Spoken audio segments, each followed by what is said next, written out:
kwizera kuranesha, kwizera kuratsinda. Yesu arashoboye, Yesu ni muzima, yatsinze umusaraba, atsinda urupfu, atsinda wa musozi w'inyabihanga Golgotha. Kwizera kungana uku ni ubwa mbere ngo ubonye, ni umwami Yesu, ariko yaratangaye. Hari igihe tujya dutangaza Imana, nujya imbere y'Imana mwene data senga gute, Imana ndakwize nshingiye ko wangirije umugwayi, nshingiye ko wangirije umwana, ko wangirije mwene data, nshingiye ko naje imbere yawe mfite umugwayi arembye uramukiza, nshingiye yuko wanguye mu gihugu cy'ibyaha, cyuzuye ubusambanyi, cyuzuye ubuyobe, cyuzuye mwami vino, cyuzuye abakoba. Icyo gihugu ukakinguramo, ukanshira mu mucyo wawe, ukamba ijambo ryawe rizima rikiza, rikaba ryarambereye itara rimurikira. Nanjye ngusabye umwana w'umuhungu uri kugeragezwa, ndagufite uburenganzira bwo gutongana, ndagufite uburenganzira bwo kwitotomba, ndagufite uburenganzira bwa gushigikira mu mafuti. Komeza ukiranuke, tugende turira tubibira umwami, niba tubabazwa n'abarimbuka, tuzahozwa naza dushira agahinda, nidutunda imiba tuzanezerwa. Yesu ashimye, Yesu ashimye. Amahoro amahoro, ndabasukije mwese mu izina rya Yesu Kristo, aho muherereye ku migabane itandukanye. Amahoro y'Imana abane namwe. Uyu rero ni wa mwanya mwiza tuganira ijambo ry'Imana, tukumva icyo umwuka arimo kutubwira muri iyi minsi ya none. Abari bashasha kuri Getsemani channel mbahaye ikaze. Izina ni Jean Darike, ninge turi kumwe tugiye kuganira ijambo ry'Imana. Tugiye kuganira ijambo rivuga ngo kwizera. Kwizera kurarema, kwizera kurakiza, kwizera kubyutsa uwaguye, kwizera n'uwapfuye arakanguka, kwizera gukora imirimo itangaje. Amen. Kandi kwizera kuduhamiriza ibitari uko bihari, kuko kwizera kurarema. Mbere ya byose rero reka twubahe Imana, dusenge, tuganire ijambo ry'Imana. Uwiteka nyagura ku ngoma, mwami w'abami, wowe waganjije isi, umaje kuganza isi, uganza n'imitima yacu, dukogwa n'isoni kubw'ibyaha byacu, twikubita imbere yawe turaniha, turakwinginga ngo tubabarire, nawe ndi wahwemye wahise utubabarira. Uduha Kristo nk'umwami n'umukiza, ngo atubere umucunguzi mu bugingo bwacu. Uwiteka nguhaye icyubahiro ko waduhaye agakiza ku buntu bwawe, nguhaye icyubahiro yuko watubohoye, nguhaye icyubahiro yuko wadukuye mu bubi bwa Satani, tuva kuba imbata y'icyako turi imbata y'icyiza. Turagushimiye data mwiza, turagushimiye mwene data wakishije, turagushimiye mwene data wagaruye, umukura mu mwijima w'icuraburindi, umukura mu nzira y'akabwibwi, uramurikira, umubera umwungeri nakubera inama. Mwami turagushimiye kuko wahinduye amateka. Petero we arandika aravuga ngo kera ndi mwari muri ubwoko, ngo kandi kera ndi mwari muri akababarirwa, ngahubwo none ngo mwabaye ubwoko, ngo mwabaye ishanga ryera, ngo ubwoko bwatoranijwe n'Imana, mwarababariwe, mwagira ubuntu. Turagushimye data mwiza ko watugiriye ubuntu. Ntabwo twari turi ubwoko, none watugize abana bawe, watugize abaragwa bo mu bwami bwawe, watugize abatambyi bakuru. Turagushimye data mwiza, turaguhimbaje. Mwami Yesu ndakwinginze, ongera uturebanisha amaso y'imbabazi, ongera utuminjagireho ya maraso yawe amenye ku musaraba Golgotha, atweza dutunganye. Umwene data uguteza amatwi, ugiye gutega amatwi ijambo ryawe, umwezi umuboneze, nanjye unyeze umboneze, kugira ngo ibyo mvuga bigira umumaro, byubake mwene data, kandi nanjye binyubake mu izina rya Yesu Kristo. Mwami ijambo ryawe risenye ibikwiriye gusenywa, ryubake ibifite umumaro. Dore yuko Paulo yavuze ngo byose ngo turabyemerewe, ngo ariko nyamara siko byose bitugirira umumaro. Tugirire neza mukunzi, tugire neza mutanga bugingo. Ijambo ryawe ryunamura waruguye, ijambo ryawe ryunamura waruhetamye, ijambo ryawe ryegura warusinziriye, ijambo ryawe rikora imirimo n'ibitangaza mu buzima bwa mwene data, mu buzima bwanjye. Utwigarurire mu izina rya Yesu Kristo. Bana natwe ndabari twuwiteka nyiringabo, aho icyubahiro cyawe gishigwe hejuru. Niko nsenze niziye mu izina ry'umwami wanjye Yesu Kristo. Amen, amen. Imana yacu ishimwe, Imana yacu ishigwe hejuru.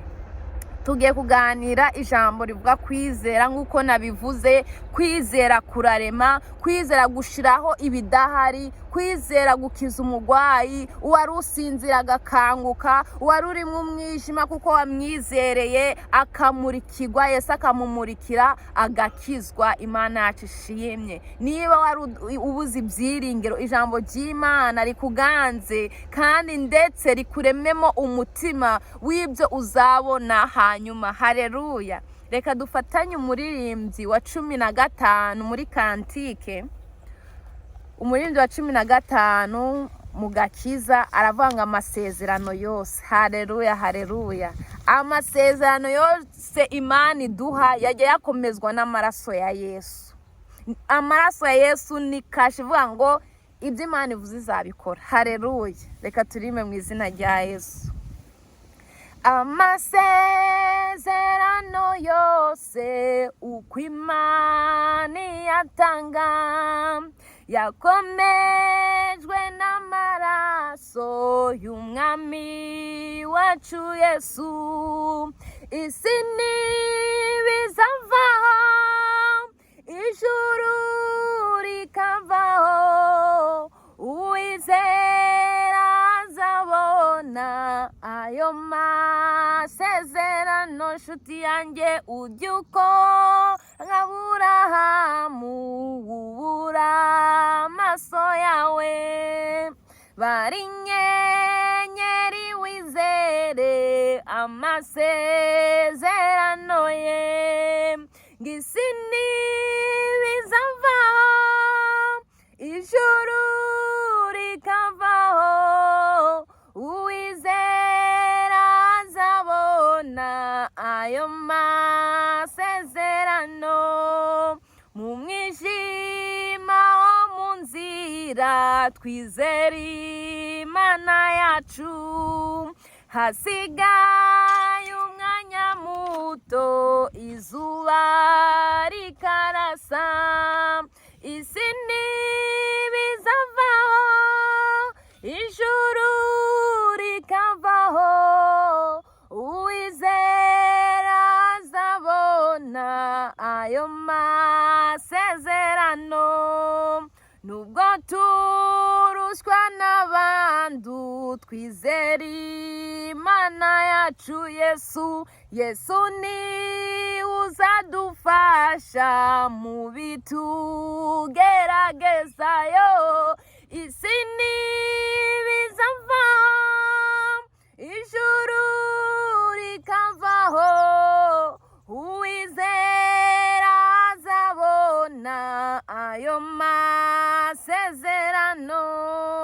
Mu gihe tubuze inshuti tugumana ukwizera Yesu. Yesu niwe nshuti nziza izahorana natwe. Isi ntibizavaho, ijuru rikavaho, uwizera azabona ayo masezerano. Nukubyo tubona mw'isi tugumana ukwizera, mw'ijuru tuzahabona ibyo twizeye byose. Isi ntibizavaho, ijuru rikavaho, uwizera azabona ayo masezerano. Isi ntibizavaho, ijuru rikavaho, uwizera azabona ayo masezerano. Jya ukora nk'Aburahamu ubura amaso yawe, bari inyenyeri wizere ama amasezerano ye, isi ntibizavaho, ijuru rikavaho, uwizera azabona ayo masezerano. Imana yacu ishimye, uwizera azabona ayo masezerano. Shuti yanjye, ngo ujye ukora ngo Aburahamu, wubure amaso yawe, ngo ubare inyenyeri wizere amasezerano ye. Tujye dukora ngo Aburahamu. Burahamu yizeye Imana, Burahamu yiringiye Uwiteka, umutima we awushikamisha ku Mana. Ndiyahemukira Imana, avuga ati Uwiteka ndabizi ko ushobora byose, wowe wambamagaye kwamwa mu gihugu cya data cy'ibigirwamana cyuzuyemo amabi yose, ukanshitsa hano ngo abandi mu gihugu cyiza, mu gihugu cyiza kirimo umucyo, mu gihugu batakora ibyaha. Ndi kuvuga mu isi y'umwuka. Imana ari muhindura amateka, yaravuye mu bigirwamana bya Setera, atakibipfukamira, atakibikorera, atakibiramya. Uwiteka amugirira icyiza. Mwene data, nari mvuze ndi ongera ugirire Imana icyizere. Ubu urareba imbere ukabura inzira, wareba inyuma ukabura inzira, wareba imbanda ukabura inzira, wareba aho ukabura inzira, aho ko ibyo ubona ni ibibazo bikugoze, ibibazo by'abana, ibibazo by'urugo, ibibazo by'amadeni, ibibazo byo kubura akazi, ibibazo bibaye ibibazo. Ariko ndakwinginze, ongera utere indambwe imwe, 99 zisigaye Uwiteka ziterere, kuko niyo wenyine ugira icyakora. Yamara kugikora akagikomeza, yamara kugikomeza agatanga ikimenyetso cy'ibyiza y'ibyo uzabona hanyuma, ko ari Uwiteka wavuganye nawe. Imana ishimwe, ngo amasezerano yose uko Imana yatanga. N'ababyeyi ati amaraso ya Yesu ni kashe, yakomejwe n'ayo maraso. Uzareba umuntu ufite pasiporo hatarimo kashe, batamuteremo ya kashe, ndashobora kwambuka. Ndashobora kwambuka barriere cyangwa se umupaka, ndashobora kwambuka umupaka, cyangwa avuye ngagiye mu gihugu runaka atafite kasha, atafite iyo visa. Natwe rero ngo amasezerano yose uko Imana yatanga yakomejwe n'ayo maraso y'umwami wacu Yesu. Isi izavaho, ijuru riveho, ariko umuntu wese uzaba warizeye Uwiteka Nyiringabo niwe uzamukomeza, niwe uzamushigikira, niwe uzamuba hafi, akamwereka ko ibyo yamubwiye Imana itamubeshe, ngo hahirwa ngo uwizeye by'umwami Imana amubwiye ko bizasohora. Imana yacu ishimwe. Mu gihe ubuze inshuti, mu gihe ubuze uwo waririra, mu gihe ubuze uwagutabara, ngo ujye ugumana kwizera, Yesu niwe uzagufasha. No mu mwijima wo mu nzira, komeza twizere Imana yacu. Mu mwijima wo mu nzira hari kugera mu gihe cyawe, iminsi ikakugerageza, ukabura akazi, ukabura epfo na ruguru, ukavuga se abana banyenda bamarira iki, hayo abana banyenda bahinguka mu maso gute, ndani icyo njyanye, ndani icyo mbashire. Ariko niba warizeye umwami Imana, haleluya, niba warizeye Imana ukavuga ati Imana ngushikamishijeho umutima wanjye, Imana izaguha amahoro masa. Umuhanuzi Yesaya yaranditse ngo ugushikamishijeho umutima ngaba amahoro masa. Nawe shikamisha umutima wawe ku Uwiteka, ibyiringiro byawe byose ongera ubishire ku Uwiteka, uvuga ati Imana shinge kuri ibi wakoze, kuko hari Imana yakoze mu buzima bwawe. Hari indambara Imana yagukijije, hari byinshi Uwiteka yagiye kwambutsa, hari byinshi Uwiteka yagiye gutabara, hari ingwara nyinshi Uwiteka yagukijije. Niba ataragukijije yakijije abana bawe, niba ataragukijije yakijije umutware wawe, ariko wibuke cya kindi Uwiteka yagukoreye, uvuga ati sinzibagirwa ineza y'Imana. Ongera uzamure kwizera kwawe, wongerere ugirire Imana icyizere. Imana ishimwe. Tugiye kuganira ijambo ry'Imana rivuga kwizera. Nshuti bakundwa, n'ababyeyi kwizera kurarema, kandi ndi kurema gusa kunarakiza, ndi gukiza gusa kunarabohora, ndi kubohora gusa kuzana na babandi barushye, wa wundi wabuze amahoro, wa wundi wataraye, washatse ibyiringiro akaba yabibuze. Iyo afite kwizera yumva isoko y'amahoro idudubiza muri we. Haleluya. Yesu nawe akagira ute, akagomora ya migezi yose muri we. Imana yacu ishimwe, Imana yacu habwa icyubahiro. Turihuta dusome mu Baheburayo. Abaheburayo igice cya 11 umurongo wa mbere gusa. Haragira hati, kwizera ni ukumenya rwose ibyiringirwa udashidikanya ko bitazaba, kandi niko kuduhamiriza ibyo tutareba ko ari iby'ukuri. Amen. Reka ngende gake. Kwizera ni ukumenya rwose ibyiringirwa udashidikanya ko bitazaba, kandi niko kuduhamiriza ibyo tutareba ko ari iby'ukuri. Amen. Kwizera ngo ni ukumenya rwose. Kwizera ni ukumenya udashidikanya. Urabizi ko bigiye kuba, ndago ufite dute, ndago uri gushidikanya, rafwa yawe irakomeje, ufite kwizera gukomeye, ndago kuri kunyeganyega, ndagushidikanya, ndagukekeranya. Ngaho uko kwizera ni ukumenya rwose ngibyiringirwa udashidikanya, cyangwa se udakekeranya, cyangwa udafite dute, utari kuvuga ati nyamara birashoboka ariko nanone si bishoboka. Oya, udakekeranya, udashidikanya ko bitazaba, kandi niko kuduhamiriza, niko kudushingira indaya, cyangwa niko kuduha ubuhamya yuko ibyo tutareba ko ari iby'ukuri. Imana ishimye. Imana ishimye nshuti bakundwa. Kwizera ni ukumenya rwose ibyiringirwa udashidikanya ko bitazaba, kandi kwizera niko kuduhamiriza ibyo tutareba ko ari iby'ukuri. Uwiteka ahabwa icyubahiro. Birashoboka yuko uri mu bigeragezo, birashoboka yuko wabuze amahoro yo mu mutima, birashoboka yuko ufite ubugwayi umaranye igihe kirekire, birashoboka ko ufite isezerano ryakuzengereje rimaze igihe kirekire, birashoboka yuko ugeze muri cyage cyo no kuva ku Mana ukayireka, ukumva ko Imana itariho, yemye ukumva ko na Yesu yaheze mu gituro. Shuti bakundwa, Yesu ndago yaheze mu gituro, ahubwo yatsinze igituro. Benshi barapfa, nda muntu turumva ngo yavuye mu gituro, kandi Yesu avuye mu gituro yahagurukije abera bisumba byose. Haleluya. Arabahagurutsa ngo ibituro byabo biramenagurika, batangira batambagizwa umugwa, barapepera bene wabo, barapepera ati burya Yesu yatugezeho. Igituro ndago cyaheranya bera, ndago igituro cyaheranya umwami wacu. Oya, iyo Mana yavuganye nawe iryo sezerano, ongera uyizere, ongera uyigirire icyizere, ongera uyishikamisheho umutima, kuko abo bashikamishaho imitima yabo kuwiteka baba amahoro masa, kandi bazaba amahoro masa, kuko uwo biringe ndakozwa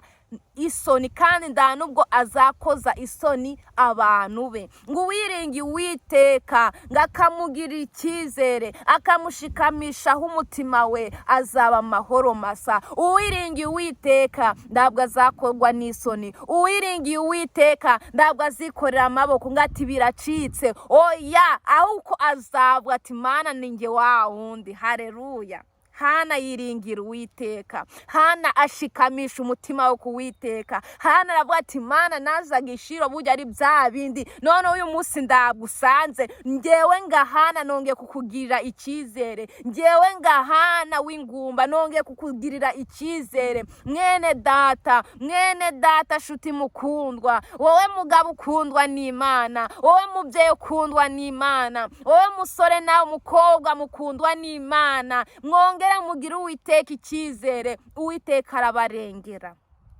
Ngo Hana yajyaga ishiru, ngo bakagenda gutanga ibitambo, bagashima Imana yuko bari amahoro, bagashima Imana yuko ibintu bimeze neza, bagashima Imana ko bejeje, ko ibintu byagenze neza. Ariko umunsi umwe Hana avuga ati aka gasuzuguro ka Penina ndagahaza, kandi ndakindi ndagatsindishiriza usibye kwizera Imana. Mwene data, were kwemera Satani ko akwishima hejuru, were kwemera Satani kagucira mu maso, were kwemera ko Satani akwituma akora bya bindi akora imbere yawe, agukoze isoni mu bana bawe, agukoze isoni imbere y'umufasha wawe. Were kubyemera, bwira Satani uyu munsi agasuzuguro kawe ndagahaza.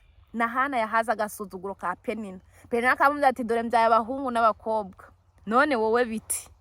Hagiye wasengeye, wowe ibyawe n'ibiti? Oya, komeza usenge, winginga Imana, na nyuma ya zera Imana irakora. Hahandi umuntu yashizemo umwuka, Uwiteka arigaragaza. Hahandi ubona ko bitagishobotse Uwiteka arakora. Ariko ndakwinginze fatanya nanjye twizere ikibazo cyawe kigira iherezo mu izina rya Yesu Kristo. Fatanya nanjye twizere ibyananiranye bishoboke mu izina rya Yesu Kristo. Umwanditsi w'Abaheburayo yarabandikira bavuga ati ngo kwizera no kumenya rwose ibyiringirwa udashidikanya ko bitazaba, kandi niko kuduhamiriza ibyo tutareba ko ari iby'ukuri. Imana ishimye. Hana aragenda avuga ati Uwiteka uyu munsi nongeye kukugira icyizere. Burya nazaga ndizeye ariko nzamuye kwizera. Numva umwana w'umuhungu nzamugutura Uwiteka. Imana yamugiriye neza. Ngo uwo munsi ngari gusenga ngo umugaragu w'Imana umutambyi aramureba avuga ati ngo hajya iryo sindwe ryawe rizagezwa. Hari igihe dusenga abantu bakavuga ngo ese gusenga kwacu bizageza hajya ko tutabona uzamuka, ko tubona ko tubona ukiri umukobwa. Burya gusenga kwa bizagera. Uyu musore se ko bitagenda, dore ndafite epfo na ruguru. Hajya gusenga kwawe, hajya iryo vuga butumwa ryawe rizageza. Oya, komeza ubwirize, komeza usenge, komeza ukorere Imana mu kuri no mu mwuka, komeza ukiranuke. Umunsi uzabumye uwo mwanzi Satani kwishima hejuru uzamukandagira ku gahanga. Haleluya, haleluya. Uwo mwanzi kwishima hejuru uzamukandagira ku gahanga mu izina rya Yesu. Umubwire ko Uwiteka atabara, umubwire ko Uwiteka atajya ahemukira abayo. Ngo kwizera no kumenya rwose ibyo tutareba ko biriho, ibyo tutazi ko biriho, niyo byaba bitahari kwizera kurarema. Hanabwira Uwiteka nongeye kukugirira icyizere.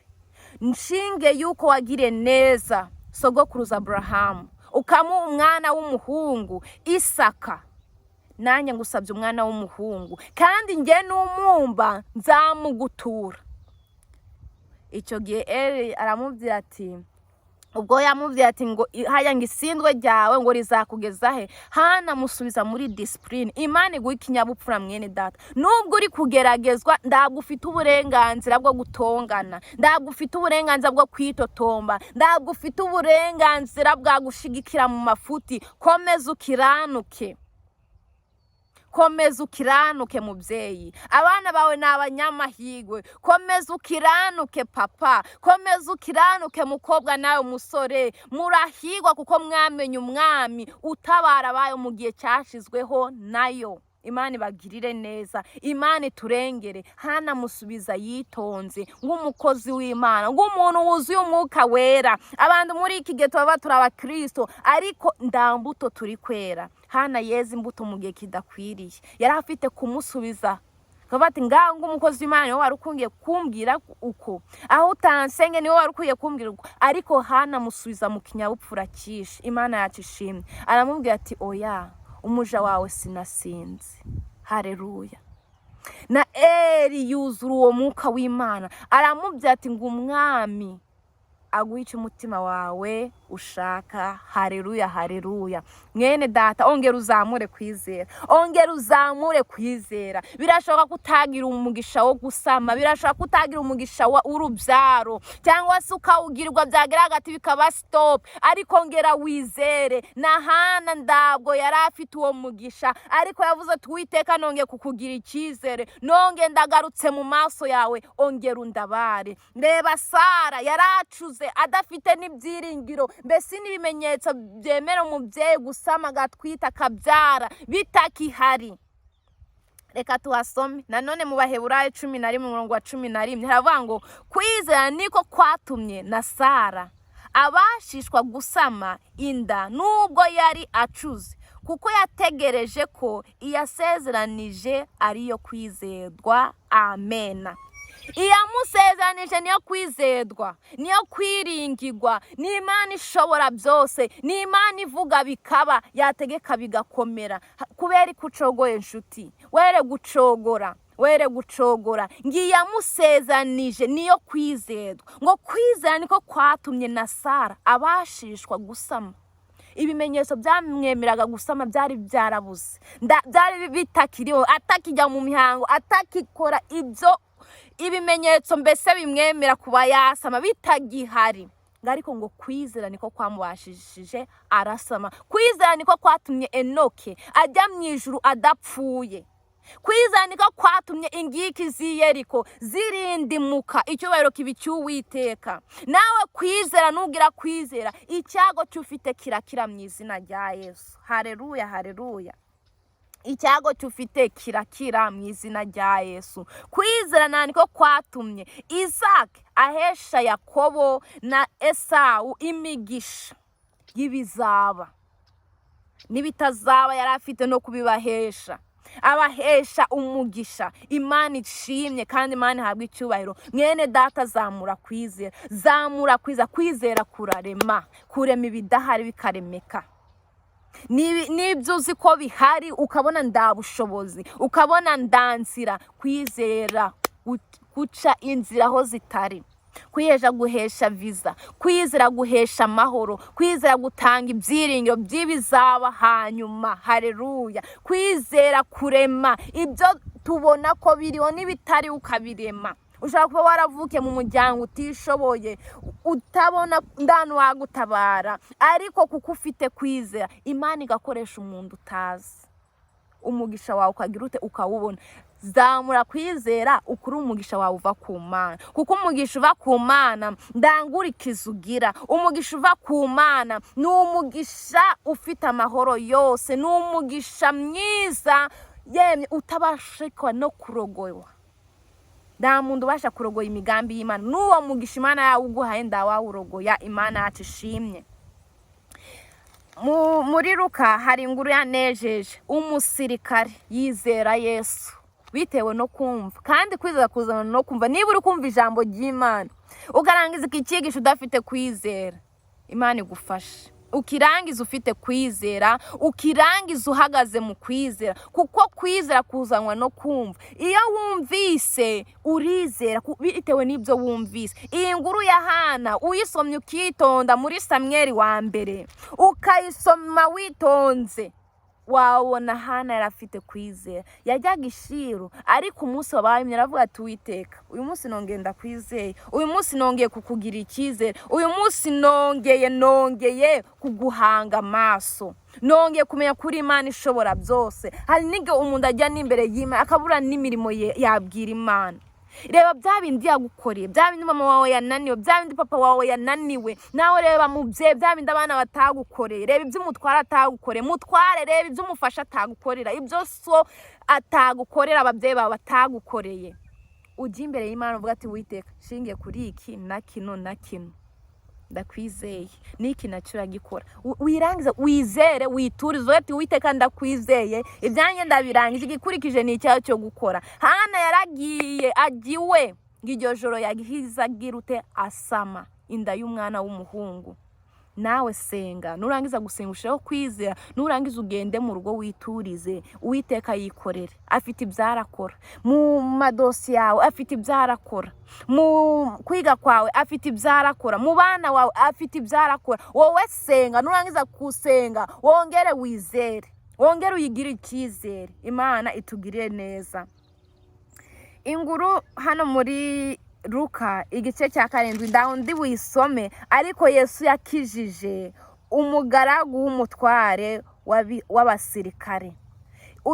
Uyu mutware w'abasirikare yumvishe inkuru za Yesu, yumva ko Yesu ari gukora imirimo n'ibitangaza, ari gukiza abagwayi, abafite dayimoni akazirukana, abapfuye akabazura, mbese ari gukora imirimo n'ibitangaza. Kuko ngo uyu mutware w'abasirikare ngo yari afite umugaragu we yakundaga cyane, abona ari kubona mbese ageze ku rugero rwo gupfa, agwaye cyane, arembye. Arabangurikije ibyo numvishe uriya mwami w'abami arimo gukora, nanjye reka mwizere.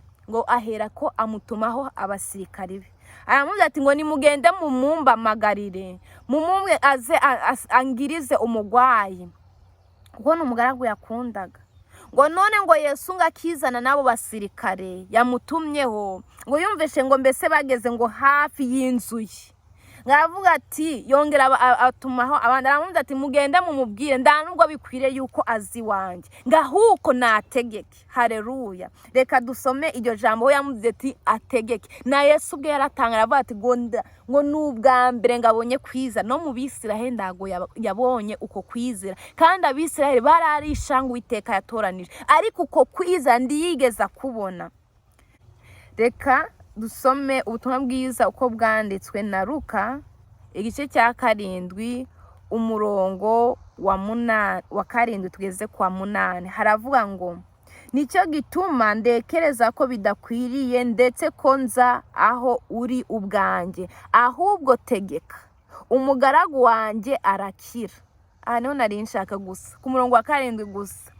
Haravuga ngo njyewe uyu mutware w'abasirikare yavuze ndango ngwire kuza nahuri, kandi ntabwo bikwiye yuko wowe uza ahonde, ahubwo kuko uri umwami ushobora byose, uri umutware utwara abandi batware, uri hejuru yanjye nubwo nanjye ndi umutware ngize abo nyoboye, ndakwinginze tegeka umugaragu wanjye arakira. Imana ishimwe. Ngo Yesu ngabyumvise aratangara cyane. Ku murongo wa 9 Yesu aramutangarira cyane, ava kuba nabaho niho nabona umuntu ufite kwizera kunganuko. No mu Bisiraheli ndago yakubonye, kandi Abisiraheli ni ishanga Uwiteka yari yaratoranije, ubwo Uwiteka yirongeye abusha mu cyanya cy'ubwatsi bubisi, abusha hafi y'amazi adasuma. Haleluya. Uwiteka bubera umwungeri. Ariko ngo ndago yararabona kwizera kunganuko. Umwami harigajya dutangarira, ongera ugire kwizera, ongera ugire kwizera, ongera uzi imbere y'Imana ufite kwizera, ongera uzi imbere y'Imana ufite indego, ongera uzi imbere y'Imana uvuga ati none uyu munsi mwami Imana ndago bisanzwe nanjye ndakwizeye, nanjye ndakwiringe, wowe wakoze birana bino, nanjye biwabingura, wowe wanguye mu gihugu cy'umwijima ukanshira mu mucyo, nibi nabyo wabikora. Ndambamvu yo kubana n'ikigeragezo ukavuga ati ngo twibanire, oya mwere guhishira abadayimoni na Satani, ni mubasenyeshe imbaraga zo kwizera. Uyu mutware w'abasirikari afite umugaragu we ugwaye cyane, arangira avuga ati ngurikije ibyo numvise kuri Yesu nanjye reka mutumeho. Abagaragu be baragenda baramuvuga ati databuja umutware wacu aradutumye nguse umugaragu we aragwaye cyane, ararembye. Yesu aremera aragenda, ariko uyu mutware avuga ati hariya ngiye sindi umutware, kiyo mbwiye umugaragu wanjye zana kina kakizana, namubwira ati genda kaza, namubwira ati ngwino akaza, oya reka nere kurusha umwami wanjye, aho kore kategeke. Yesu aramutanga aravuga se kwizera kunganuko n'ubwa mbere ngubonye ni umwami Yesu. Ariko yaratangaye. Harige tujye dutangaza Imana. Nujya imbere y'Imana mwene data senga gutya, jya imbere y'Imana uyibwire ya mashimye yagukore, uyibwire ya mirimo n'ibitangaza Imana yagukoreye. Nurangiza ubwire ati Imana ndakwize, nshingiye ko wangirije umugwaye, nshingiye ko wangirije umwana, nshingiye ko wangirije mwene data, nshingiye ko naje imbere yawe mfite umugwaye arembye uramukiza, nshingiye yuko wanguye mu gihugu cy'ibyaha cyuzuye ubusambanyi, cyuzuye ubuyobe, cyuzuye mwami vino, cyuzuye abakobanyi. Icyo gihugu ukakinguramo, ukanshira mu mucyo wawe, ukamba ijambo ryawe rizima rikiza, rikaba ryarambereye itara rimurikira. Mwami niki si cyo cyakunanira. Kwizera ni ibisazi bene data. Ugomba kugira kwizera ku rugero nawe wumva ubaye ngiba yewe wanaguruka. Kwizera kwa gutandukanye na kwa kwizera umwana agira. Umwana baramukubita akagenda karira papa we ati papa barangubise, kuko azi ko papa we afite imbaraga ko bose nyine aragenda kabarangiza.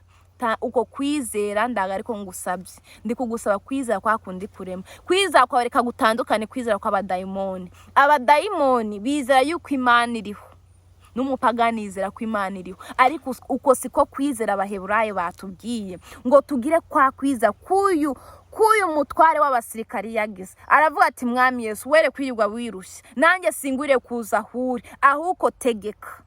ahubwo tegeka umugaragu wanjye arakira. Nawe bwira Imana, wowe wicaye ku ndebe y'icyubahiro, wowe waganjije isi, urangije kuganza isi, uganza umutima wanjye ngo gwa n'isoni kubw'ibyaha byanjye. Ubu ndi uwawe, ubu ndi umwana wo mu bwami bw'ijuru, ubu ndi ishyanga ryera, ubu naratoranijwe. Mwami, ngurikije kwa mbinduriye izina.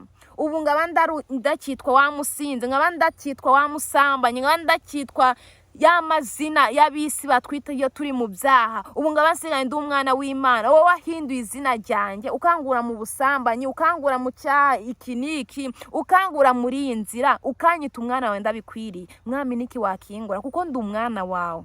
Arega nujya gusenga ujye uha Imana ubuhamya. Imana nayo ikeneye kukumva. Imana ishimwe inshuti z'umusaraba. Genda imbere y'Imana ufite kwizera, ufite témoignage, ufite ubuhamya. Ugenda ushingira Imana indahe, uyibwire ibyo yagukoreye. Naho nugenda ati Imana ndakwinzengirira neza, kuko ugenda uri gusenga ugiye ngo no kuregana, dore runaka amaze gukora ubukwe, dore runaka mwami ndanubwo twanavukiye rimwe ariko agiye mbere yanjye. No, were kugenda imbere y'Imana ugiye kuburana. Genda imbere y'Imana ugiye gusenga ufite ibihamya ndetse n'ibimenyetso biratuma Imana ihaguruka ku ndebe yayo. Yesu hano yaratangaye. Hano kandi sina Yesu gusa, nanone iyo dusomye mu gice cya 8 umurongo wa 48 gusa, Yesu aravuga ati, Yesu aramubwira ati, mwana wanjye, kwizera kwawe kuragukijije, genda amahoro. Amen. Hano yarari umudamu, yaramaze igihe kinini agwaye mu mugongo, imyaka 12 avirirana, ngo ibyo yari yarabihaye abavuzi abijyana hirya no hino. Bibiliya igaragaza ko ibyo yabijyanye mu bavuzi. Reka mbahasomere Luka ibice 8 umurongo wa 43 turavuga ngo, haza umugore uri mu mugongo wari ubimaranye imyaka 12 kandi wari warahaye abavuzi ibintu bye byose, nyamara ndihagira n'umwe ubasha kumuvura. Haleluya. Ariko yumvise ibya Yesu, yumvise Yesu kategeka gusa, kadatanga no kunywa ya miti ya gakondo, kadatanga amategeko y'abadayimoni. Hari abantu bagenda kwa Satani ngarabavura, akaza ati ndimuzajya umunyu, ngo ndimuzanywa isukari, ngo muzakira, ndimuzakora, ngo muzakira. Yesu we arategeka, nda kondisiyo, arakubwira ati mwana wanjye, kwizera kwawe kuragukije, igendera amahoro. Muzakurikirane ibitabo by'ubutumwa bwiza, mubisome mwitonze. Yesu ajya avuga amagambo 3 yagiye gukiza umuntu. Icyambere amuhindurira izina, wari umunyabyaha akamwita umwana we. Icya kabiri, kwizera kwawe wagendanye kuri Yesu niko kugukiza. Icya gatatu, Yesu aguha amahoro. Ku murongo wa 48 yavuze, Yesu aramubwira ati, mwana wanjye, icyambere.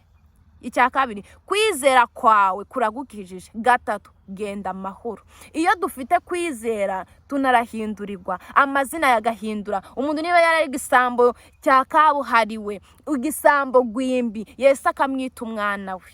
Muribuka wa wundi wari ubambanywe na Yesu ku musaraba Igorogota, aririra Yesu. Naho mugenzi aravuga ati, niba ari umwana w'Imana ngaho uko niyibambure yikure kuri uyu musaraba, natwe dukureho. Hari abantu rero bagisenga amasengesho ameze uko, ati Mana ko runaka we ageze kuri ngiye kubera iki, reba igihe nasenge, reba ubutayu nagenze. Iyo tugiye imbere y'Imana ndago tuba tugiye mu rukiko, iyo tugiye imbere y'Imana ndago tuba tugiye kurega abandi, ariko tugiye imbere y'Imana ng'abana b'Imana tugiye gusaba umubyeyi wacu mwiza, Imana ibagirire neza. Amasengesho ameze ng'amahwa, ugiye kurega abandi, ugiye kujomba abandi, uyagabanye, ugenda imbere y'Imana ukuri kose.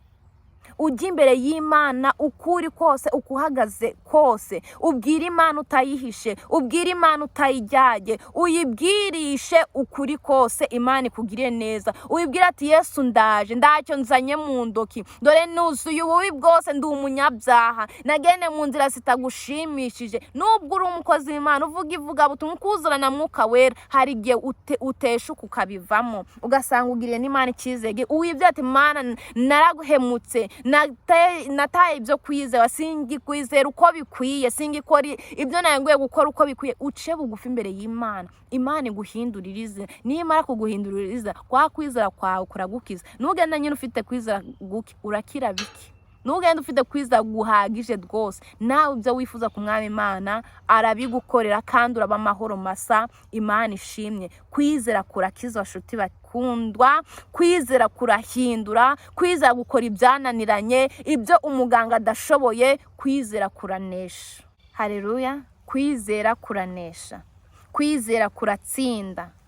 Umuririmbyi yaravuze ati ngo naje iwawe naniwe, naje iwawe mfite indege nke, ariko ngo nagiye ntsindishirijwe pe. Imana ishimye. Yesu arashoboye, Yesu ni muzima, yatsinze umusaraba, atsinda urupfu, atsinda wa musozi w'inyabihanga Gorogota, ngo warari umusozi w'ikivumye wabambagaho abambuzi n'ingozi z'ibibi, ariko umwami wanje ari we mwami wawe yemera kubambwaho, akozwa n'isoni zawo, ariko yaremeye izo soni ziramuzira, habonekamo gukira kwawe, habonekamo gukira kwawe, turabambugwa tuva mu byaha. Rero uwo mugenzi wa wankundi, uwo w'umunyabwenge wari ugiriwe ubuntu, aravuga ati twebwe, abwira wa mugenzi we w'ikijuju, aravuga ati wowe wari ukwiye kuvuga aya magambo, twebwe turazira ibyo twakoze, turi abanyabyaha, twebwe turi hano kubwo ibyo twakoze, uyu we ndacyaha yakoze. Haleluya. Yesu yateruye amagambo meza ajya anezeza umutima wanjye, aravuga ati turabana muri paradiso. Haleluya. Kwizera kurakiza, n'igisambo cyarakize kandi yaragiye gupfa akamanuka akajya muri rwa rwobo, akazazukirwa gukorwa n'isoni, ariko azazukirwa kuvuga ati, Yesu amubwira ati injira mu munezero wa data. Shuti gira kwizera. Kwizera kurarema, kwizera kurabohora, kwizera guhagurutsa ibimuga, kwizera gukora imirimo ibyananiranye bikemera. Niba ari ubugwayi umaranye igihe, ongera wizere Imana. Niba ari ikigeragezo, ongera wizere Imana. Dawidi yaranditse avuga kuri Yosefu ngo iryo sezerano ryaramugerageje. Emera nubwo riri kukugerageza, ariko ukomeze wubaha Imana, ukomeze ukora ibyo gukiranuka. Dore kwiza niko kwatumye ngo Sara ngabasha gusama kandi acuze bitagishoboka. Hahandi Yesu yavuze ati ndagwafata umutwe w'ingamiya ngushe mu mwenge w'urushinge. Bya bindi ubona bidashoboka, umudogiteri yakubwiye ati no, kwa Yesu ni yes. Bya bindi bavuze ati wowe ndi wabona akazi bitewe n'uruhu rwawe, ndi wabona akazi bitewe n'amashuri utize, ndi wabona akazi n'ikibazo runaka. Isi turi abantu. Izera Imana irabikura mu izina rya Yesu. Umuririmbyi yavuze ngo nubwo turushwa n'abantu, ngo twizere Imana yacu, ngo hasigaye umwanya muto ngo izuba rikarasa. Haleluya. Izuba ry'imbabazi rikarasa, izuba ry'ubuntu rikarasa, izuba ryo gutabagwa rikarasa, izuba ribohora rikarasa, izuba rikiza abagwayi rikarasa, izuba rimurikira umuntu uri mu mwijima rikamurasira, akemera ibyaha bye, agaca bugufi umwami Imana akamugira neza. Tugiye gusenga shuti mukunzi. Zamura kwizera kwawe. Bya bindi waburiye igisubizo byereka Imana. Bya bindi wabonye ko bidashoboka byereka Imana. Kwizera kurarema, kwizera gukora imirimo n'ibitangaza, kwizera kwizera kwizera niko kwahesheje Aburahamu Isaka. Abona Isaka ku myaka 90 abona Isaka. Nawe birashoka ni n'imyaka 2 utegereje iryo sezerano, murebige yaritegereje. Ariko ongera uzamure kwizera, ongera uzamure kwizera, uvuye ati mwami Imana shingiye ku byo wakoze. Reba urugenda Abisiraheli bakoze, no kutizera bituma umuntu azerera mu isi y'umwuka. Ahantu bari baragenda iminsi mike, murebe imyaka bazereye mu butayu. Bazerera kuko ndakwizera. Barizera Imana uyu munsi, ejo bakabivamo. Bakizera Imana ati yatugire neza, ejo bakabivamo. Bati Imana niduha inyama, none turayikurikira. Ndabahaye inyama, irabade inzazi bazinyure no mu mazuru. Hari gushobora kuba ufite ikibazo cy'inzara, hari gushobora kuba ufite ikibazo cy'amadeni, hari gushobora kuba ufite ikibazo cy'ubukode ushaka kugura inzu yawe, hari gushobora kuba ufite ikibazo cyo kujya kwiga muri kaminuza, cyangwa se wenda uri kwiga mu mashuri ari hasi, ariko ukajya gukora ikizame ukagira ngo ndi wiganye n'abandi. ukabona 0 cyangwa ukabona amanota atagushimishije, zamura kwizera dusengana Imana. Wereke Imana cya kibazo cya kimaze imisi nge ndazi, kimaze igihe utazi, wizere muri ijambo ngo kwizera ni ukumenya rwose ibyiringirwa, ngo udashidikanya cyangwa se udakekeranya. Ese bizashoboka, hajya bizaba. Oya, iyi Mana y'Abisiraheli ni Imana ishoboye. Iyi Mana yaduhaye Kristo ni Imana ishoboye. Ni Imana ikiza ubugwayi. Murebe ukuntu yazuye Lazaro amazi imisi 4 mu gituro. Abashiki bababwira umwami Yesu ngo were kwirusha, ngo yatangiye no kubura, yatangiye no kunuka. Hari ge Satana kubwira amajwi ati nimbamva Imana itagukorera ibi, arega ndago nawe urishasha cyangwa iki. Oya, n'abanyabyaha Imana irabemera. Beshi Kristo abakiza akabavuga ati mwana wanjye ibyaha byawe urabibabariwe, kwizera kwawe kuragukijije, igendera amahoro.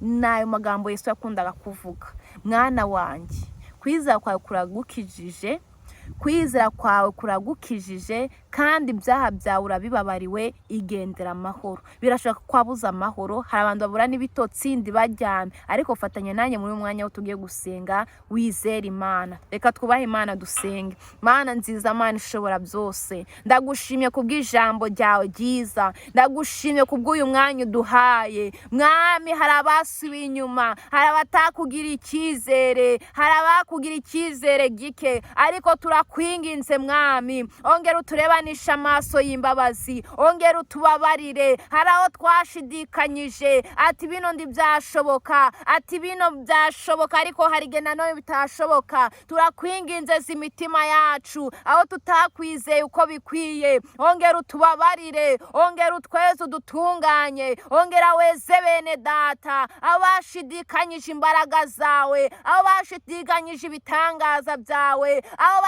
shidikanyije ijwi ryawe, ongera ubeze. Aho batizeye ijambo ryawe, ongera ubeze ubatunganye mu izina rya Yesu Kristo. Ngo maze Yayiro ngo amaze kumenya ibyo Yesu ari gukora, araza aramubwira ati ngo agakobwa kanjye kapfuye, umwana wanjye aragwaye, ndakwinginze ngo uinuze umukize. Undi mugaragu araza aramubwira ati yewe databuja were kwirusha, umukobwa wawe yapfuye. Yesu arababwira ati nimwere gutinya, ngo nimwizere gusa.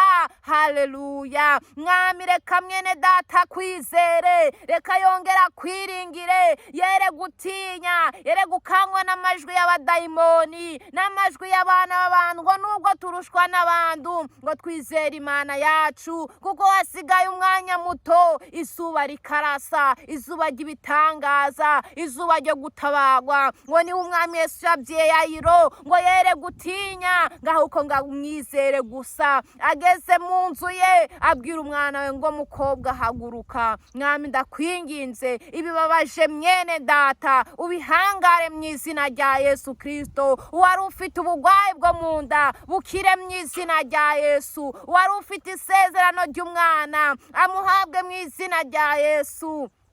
Yesu tugire neza, Yesu turengere, Yesu dutabare mu izina rya Yesu. Hari umaze iminsi ageragezwa n'isezerano rye, hari umaze iminsi afite isezerano ry'ubukwe, ariko Mwami kubera amajwi yumva n'ibyo areba, kwizera kwabaye guke. Mugirire imbabazi, mugirire ubuntu, umurengere mu izina rya Yesu Kristo. Mwami, mukorere ubukwe budasanzwe mu izina rya Yesu. Hari umubyeyi ufite abana, ufite icyifuzo ku rugo rwe rwakomera, musanga umugirire neza, umwubakire urugo mu izina rya Yesu. Kuko Mwami umubwiriza we yanditse neza, ari we Salomo aravuga ati mu migani ngo urugo turuhabwa n'Uwiteka, urugo tugubakirwa n'Uwiteka, umugore mwiza agatangwa n'Uwiteka, umugabo mwiza agatangwa n'Uwiteka, nk'amatungo n'amasha bikava mu bantu, bikava mu babyeyi niyo bamubwinginze ubakiriye umubyeyi urugo, ubakiriye umupapa urugo, baragukeneye mu izina rya Yesu Kristo. Mwami, tanga ubwenge mu bana, tanga ubwenge mu batware, bamenye responsabilite zabo, abafasha nabo Mwami bagandukira abatware babo mu izina rya Yesu. Twanze divorce zikomeje kuzamuka, ariko turazanze mu izina rya Yesu. Mana, ndizeye kugiye kubakira abandi ngo, ndizeye ko ari byo ugiye guhindura mu mitima ya bene data, ndizeye ko ari byo ugiye gukora. Abagwayi kubakijije mu izina rya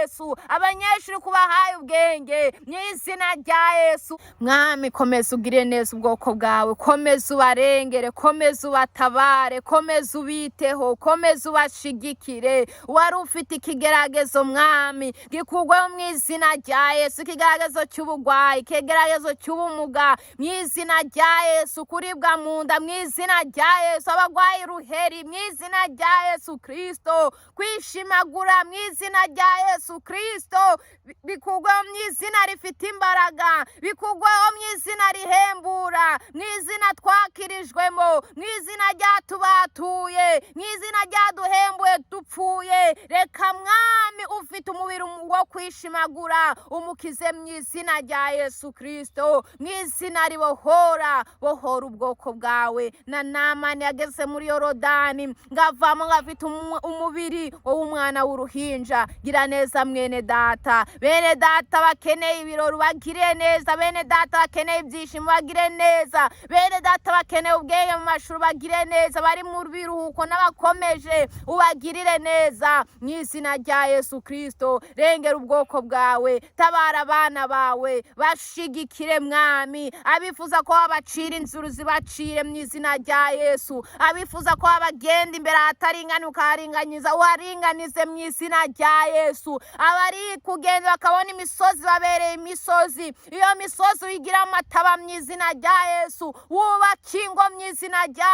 Yesu, urubyiruko urukure mu biyobyabwenge, urubyiruko urukure mu ngo z'ikibi. Mwami, urubature, udweze, urusayure mu isayo y'ibyaha mu izina rya Yesu Kristo. Ndize kuri Imana ishobora byose, kandi uri Imana izabikora. Igihe ngiye kuzihesha icyubahiro, igihe ngiye kuzagaruka ubwoko bwawe bwajyanyweho iminyago, ngo Abisirayeli bavuye mu gihugu cy'i Babuloni, ngo batashe, ngo bari bazi yuko bari kurota, kuko ndi babishikiraga. N'urubyiruko rwiyononye, n'ababyeyi biyononye, Yesu Kristo abo bose bakure mu ubwo buyobe, ubashikirize Mwami ya soko yawe nziza y'amaraso, ibezi batunganya, havemo abakozi bawe, havemo Mwami abaririmbyi, abavuga butumwa mu izina rya Yesu Kristo.